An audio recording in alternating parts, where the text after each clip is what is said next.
Thank you for being here. I am here to talk about changing the ratio in NFTs. What that means is bringing more balance and gender balance to the NFT space. We all know right now it is radically imbalanced. The term was originated by Rachel Sklar in the New York tech scene back in 2010 to encourage and foster more diversity in the tech world. And as we know, NFTs, roughly 80 to 90% male right now. The challenge with the NFTs as well, and this is also the opportunity, is that it's a top-down problem with leadership on projects, and it is also a bottom-up problem with the people who are holders. So I'm going to focus today on the holder side. The great thing is that we can make grassroots efforts to drive change here, and that's really what I want to dive into, is thinking about how we can get actionable to bring about change, and then also talk a little bit about why that change matters. So as quick background on me, I am one of the founders of Meta Angels. My co-founder Max is in here as well today. We just minted last week, and we are an NFT community that is centered around the values of generosity, transparency, and accessibility. And our goal is to be a bridge between the metaverse and real-life impact. So leveraging the community to drive impact in people's everyday lives. To tell you a little bit about why I care so much about changing the ratio, I have spent almost 20 years working in sectors that are male-dominated. I got my start in politics that 70% of elected officials are male. I then went to business school where 74% of my class was male, worked on Wall Street, 83% male, and then started a tech company back in 2013. 80% of tech companies don't even have a single female founder. I did Techstars in 2013, and there were 11 companies in my class, and I was the only female CEO. So the NFT benchmark's hard to measure. I shared that 80 to 90% male number, and that's just an estimate right now. We have anecdotal information, we have straw polls, but the challenge with a decentralized network is that there isn't a database that tells you who people are. So we're still kind of guessing at it, but broadly, rule of thumb is that people think it's 80 to 90% male. I'm going to assume that if you're in this room, you may not have known what I meant by change the ratio when you came in, but I'm just going to assume that I'm preaching to the choir here, and I don't need to tell you why it is not great to have that level of imbalance in the NFT world. But I want to talk about today is the foundation for your mint. And if you want and care about building a community that is diverse, you need to run an inclusive mint. And the reason for that is not just about doing what's right and the moral imperative and ensuring that that there is balance for the sake of balance. There are economic incentives as well. Research has shown that women take a more long-term horizon when they're thinking about their portfolios and they're thinking about their goals. In the finance world, women are considerably more likely to hold investments, which means that when the going gets rough, women hang on, they stick through it, they're willing to stomach some of that volatility, and they're not just heading for the hills. And for NFT founders, we all know that level of stability is so crucially important because it is the most volatile space I have ever witnessed in my life. And again, I worked on Wall Street for a while.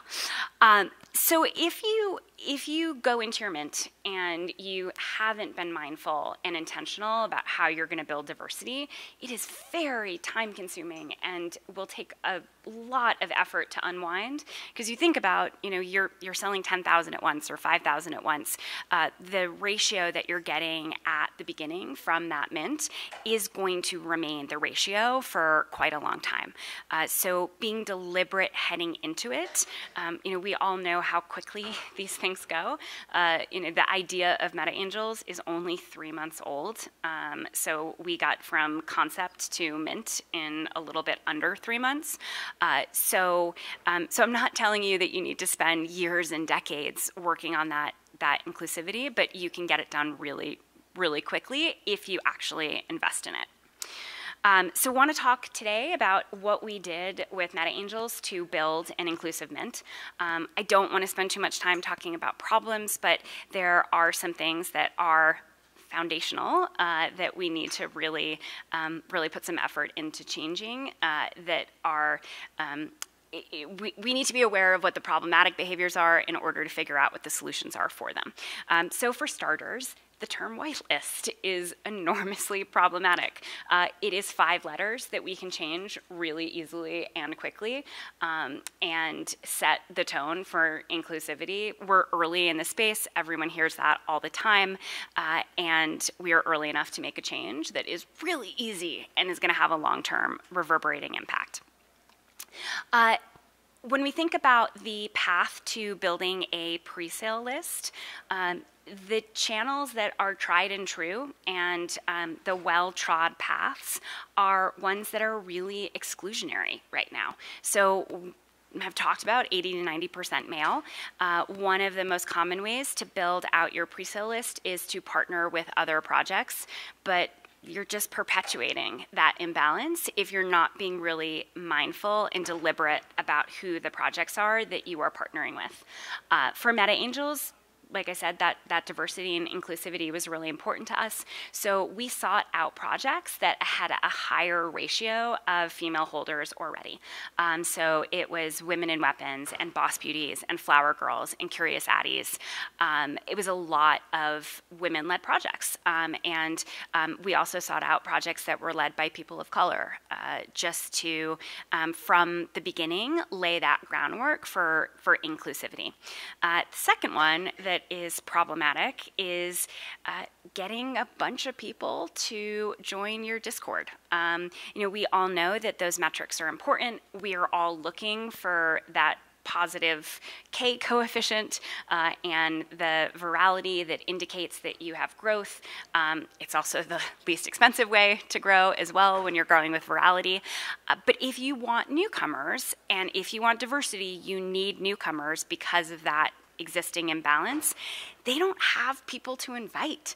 Like when I first got started in NFTs, I knew 3 other people who were interested, and they were already part of those communities. So inviting them wasn't going to get me anywhere. So rethinking the way you're incentivizing invites. We, with Meta Angels, didn't do a single invite contest. We grew our Discord organically from 12 people to 100 people to 1,000 people, and now we're at 20,000. And we did that without hype. There's some hype now because of last week's mint, but leading into that mint, there were no active promotional campaigns, there were no invite contests, and we were able to grow that organically. And then the third one, and I think this is the one that we all hate, is the idea of grinding within Discord. It's annoying to do as a participant. It is annoying to do as someone who is following along in the Discord because it winds up filled with meaningless chatter. And ultimately, it is all noise and no signal. And if you want people to be sticky and you want them to come back, you need to make sure that there's signal in there and there is content that people want to actually engage with. And then the other problem there is that the people that you want to bring into your community, to bring in those newcomers, they don't have time to sit and grind on Discord and move through those levels. And those automated processes that a lot of projects are relying on right now, like I said, are just perpetuating that imbalance.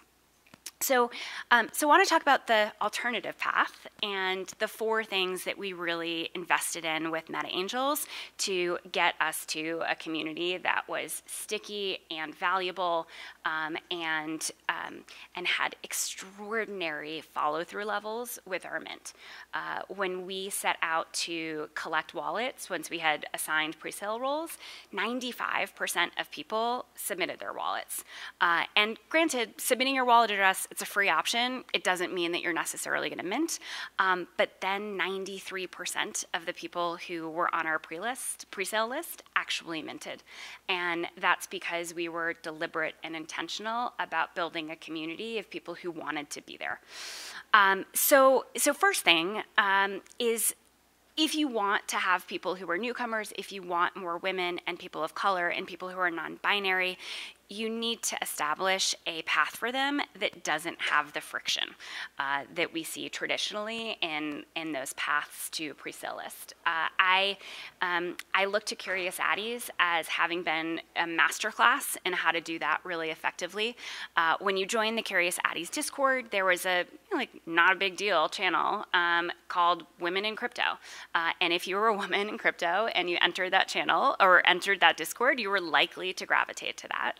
And if you spent any time in there, you would learn pretty quickly that that if you invited one other woman to the Discord, you would get presale, and that person would get presale access as well.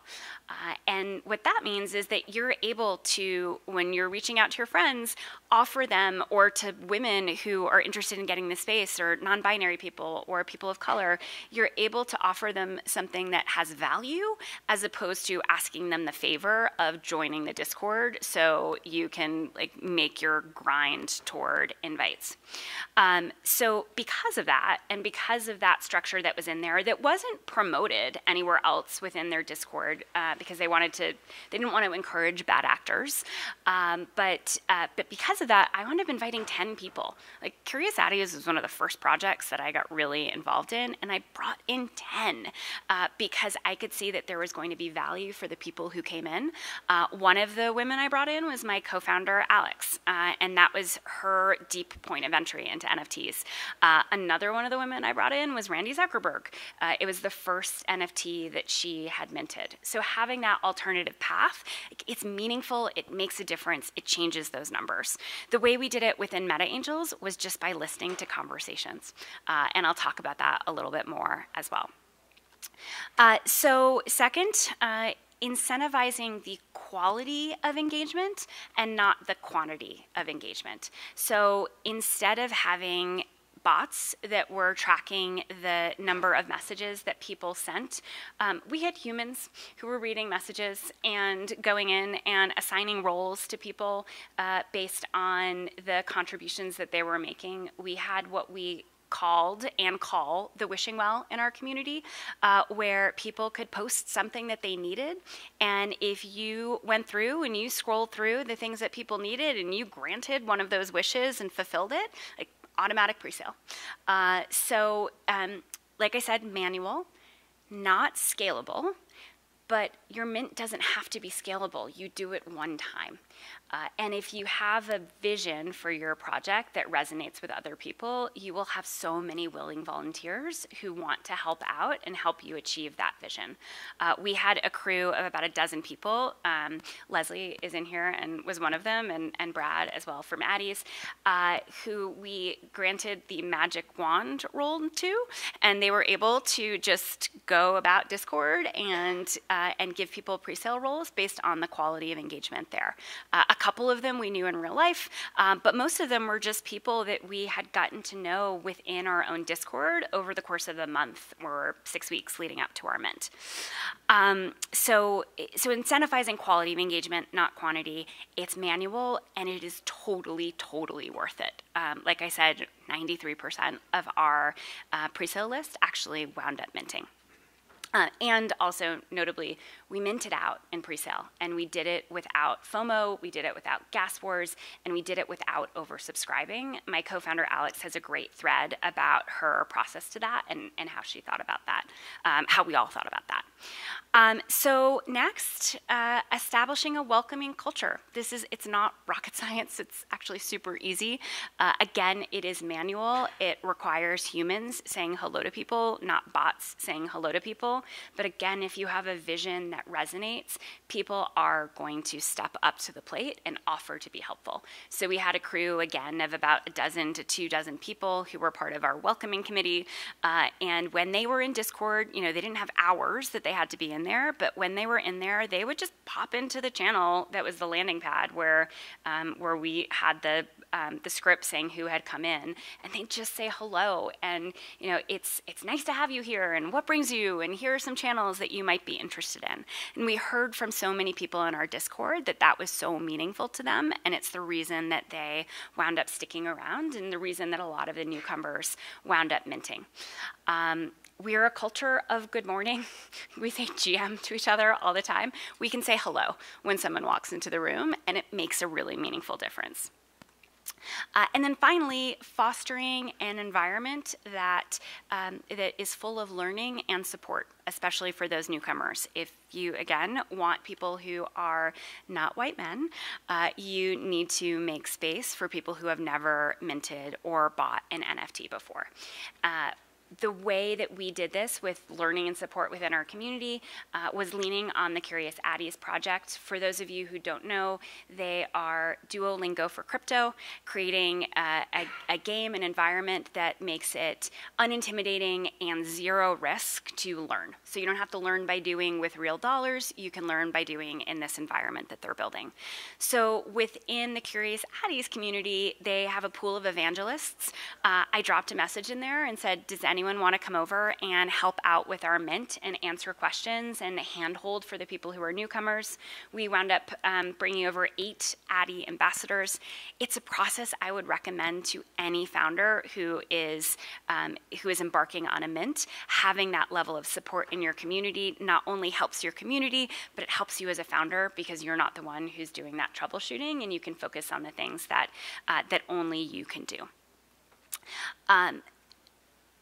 So alternative path, just to recap, establish that parallel for people who are underrepresented in the space, take out that friction, make it easy for them to be there, incentivize quality of engagement, not quantity, reward signal instead of noise, say hello to people when they come in the door, make them feel like they have landed in the right place and that they're welcome, and then finally foster a culture of learning and provide support to people who are coming in for the first time, might feel intimidated and not be sure where to begin. We all know that the UX in NFTs right now is terrible and not intuitive, so providing those supports is really what is going to help someone come through.